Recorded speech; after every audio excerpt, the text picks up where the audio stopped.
Sri Kuberan TV நேயர்களுக்கு astro KS ஐயங்காரின் பணிவான நமஸ்காரங்கள்.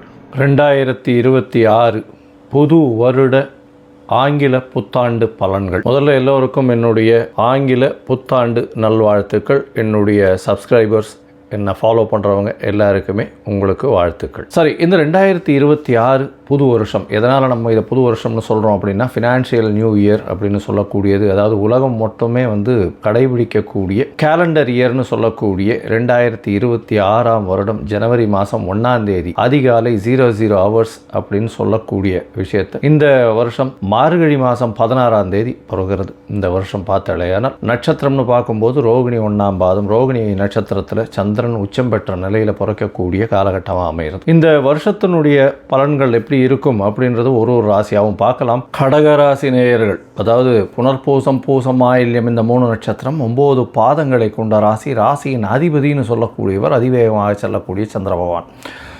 இந்த வருஷம் பார்த்தோம்னா 2026 வருஷம் உங்களுக்கு ஒரு பெரிய மாறுதல்களை ஏற்படுத்தக்கூடிய வருஷம். என்ன பெரிய மாறுதல் வரப்போகிறதுனா, சனி உங்களுடைய ராசிக்கு 8ஆம் இடத்தை விட்டு 9ஆம் இடம் போகிறார். 3வது மாதமே போகிறார், அதாவது மார்ச் மாதமே போகிறார். ஒரு மார்ச் மாதமே போகிறதுனால முடிஞ்ச வரலும் ஒரு 2 மாதம் பொறுத்துட்டேன்னா இவ்வளோ நாள் பட்ட கஷ்டங்கள் எல்லாமே உங்களுக்கு மாறுதல்கள் கொடுக்கக்கூடிய காலகட்டமாக அமைய போகிறது.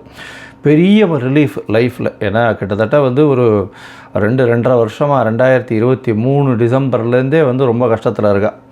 அதனால் இப்போ அது பெரிய மாறுதல்கள் ஏற்படக்கூடிய வாய்ப்புகள் நிச்சயமாக உண்டு. 2022-23லேருந்தே பார்த்தோம்னா இந்த கடகராசிக்காரர்களுக்கு மிகப்பெரிய சிரமமான காலமாக இருக்குது. உடல்நிலையில் பின்னடைவு. ஏன்னா உங்களுக்கு ஆயுள் காரகன்னு சொல்லவர், ஜீவன காரகன்னு சொல்லக்கூடியவர், கர்ம காரகன்னு சொல்லக்கூடியவர் சனி. அவர் போய் 8ஆம் இடத்துல போய் மறைஞ்சிருக்கும்பொழுது கண்டிப்பாக பிரச்சனைகளை கொடுத்துருப்பார். இவ்வளோ நாள் மார்ச் மாதம் வரலும் கொஞ்சம் வெயிட் பண்ணுங்க, 9ஆம் இடத்துக்கு போகும். 9ஆம் இடத்துக்கு போகும்போது நிச்சயமாக பெரிய மாறுதல்கள் உங்களுடைய லைஃப்பில் ஏற்படுத்தும். அதற்கேற்றார் போல் பார்த்தோம்னா ஒரு பெரிய விசேஷம் என்ன அப்படின்னா, மே மாதம் கடைசியில், அதாவது ஜூன் மாதம் வச்சுக்கோங்களேன், ஜூன் மாதம் குருவும் உங்களுடைய ராசியில் வர்றார். ராசியில் வரும்பொழுது பார்த்தோம்னா நல்ல ஒரு ஏற்றம், தீர்க்கமான சிந்தனை அமையக்கூடிய காலகட்டம். எதிர்பாலினத்தவர் மூலியமாக நல்ல ஒரு வெற்றி செய்தி வரக்கூடிய வாய்ப்புகள் நிச்சயமாக உண்டு. புதிய வேலை கிடைக்கும், திருமண பாக்கியம் ஏற்படும், குழந்தை பிராப்தி ஏற்படும், தந்தையின் உடல்நிலையில் சற்று ஏற்றம் இருக்கக்கூடிய காலகட்டமாக அமைய போகிறது. அதை தவிர வெளிநாடு, வெளியூர், வெளிமாநிலம் சென்று படிக்கக்கூடிய மாணவர்களுக்கு நல்ல ஒரு ஏற்றம் கிடைக்கக்கூடிய வாய்ப்புகள் நிச்சயமாக இருக்கும். உங்களுடைய ராசிக்கு பார்த்தாலேயானால் 2ஆம் இடத்துக்கும் குரு வரார். அதாவது அந்த வருஷ கடைசியிலேயே 10ஆம் மாதம் அக்டோபர் மாதத்தப்போ குரு 2ஆம் இடத்துக்கு போகிறார். அப்படியும் பார்த்தாலேயானால் குருவினுடைய 2ஆம் இடத்துல நல்ல ஒரு ஏற்றம் கிடைக்கக்கூடிய இடம். ஏன்னா நட்பு வீடாக இருக்கிறதுனால பணவரவிற்கு பஞ்சம் இருக்காது. நல்ல ஒரு ஏற்றம் இருக்கக்கூடிய காலகட்டமாக அமைய போகிறது. பேச்சில் நல்ல நளினம் இருக்கும். அடுத்தவர்கள்ட்ட வேலை வாங்கிறதுல பேச்சின் மூலியமாக நல்ல ஒரு ஏற்றம் கிடைக்கக்கூடிய காலகட்டமாக இருக்கும். இருந்தாலும் உங்களுடைய எதிர்பாலினத்தவரோட சற்று ஜாகிரதையாக இருக்கிறது ரொம்பவுமே நல்லது. அது தவிர பார்ட்னர்ஷிப் பிஸ்னஸில் கொஞ்சம் ஜாகிரதையாக இருக்கிறது நல்லது. ஏன்னா ராகு சமசப்தமத்தில் போகிறார், கேத்துவும் உங்களுடைய ராசியிலேயே வர்றார். இந்த காலகட்டத்தில் பார்த்தாலேனால் கேத்து உங்கள் ராசியில் வர்றதுனால உடல் நிலையத்தில் சற்று பின்னடைவு இருக்கக்கூடும்.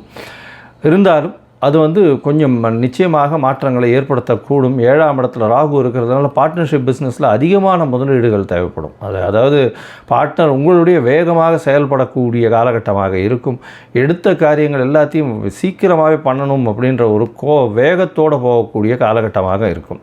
அதனால் அவர்களுக்கு ஈடு கொடுக்க முடியாத அளவுக்கு நீங்கள் இருப்பீங்க. அதை தவிர பார்த்தாலேயானால் 7ஆம் இடத்துல இருக்கக்கூடிய ராகு பகவான் மூலியமாக எதிர்பாலினத்தவர் மூலியமாக ரொம்ப பிரச்சனைகள் வரக்கூடிய வாய்ப்புகள் உண்டு. ரொம்ப ஜாகிரதையாக இருக்கக்கூடிய காலகட்டமாக இருக்கணும். அதை தவிர உங்களுடைய பார்ட்னர்ஷிப் பிஸ்னஸில் ரொம்பவும் ஜாகிரதையாக கண்ணும் கருத்துமாக இருக்கிறது ரொம்பவுமே நல்லது.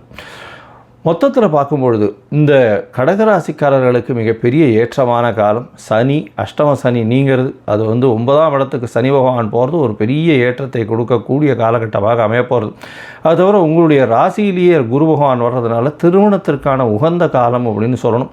திருமணம் ஏற்படக்கூடிய வாய்ப்புகள், திருமண பந்தங்கள் ஏற்படக்கூடிய வாய்ப்புகள் இந்த காலகட்டத்தில் நிச்சயமாகவே அமையிறது.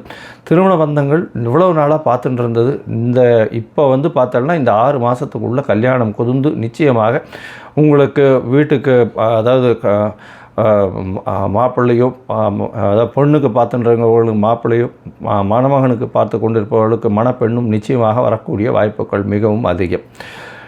அது தவிர பண வரவிற்கு பஞ்சம் இருக்காது. ஏன்னா பண வரவு பார்த்தாலேனால் நிச்சயமாகவே குருவும் உங்களுடைய ராசியிலிருந்து உச்சம் பெற்று போயிருக்கிறதுனால நல்ல ஒரு ஏற்றம் இருக்கும். புதிய கடன் அமையக்கூடிய காலகட்டம். ஏன்னா 6ஆம் அதிபதியே உங்களுடைய ராசியில் போய் உட்காந்துருக்கார், அதுவும் உச்சம் பெற்று போயிருக்கார். புதிய கடன் அமையும். அந்த கடனும் சுப செலவுகளால் அமையக்கூடிய காலகட்டமாக அமைய போகிறது. ராசிக்கு பார்த்தோன்னா 10ஆம் இடத்தையும் உங்களுடைய ராசிக்கு 9ஆம் இடத்தையும் குரு பார்க்குறார். நல்ல ஒரு ஏற்றம். அதாவது பூர்வீக சொத்துக்கள் நிச்சயமாக அதன் மூலியமாக லாபங்கள் வரக்கூடிய வாய்ப்பு. தாய் தந்தையர் மூலியமாக பெற்றோர்கள் மூலியமாக வர வேண்டிய சொத்துக்கள் சேரக்கூடிய காலகட்டமாக அமைய போகிறது.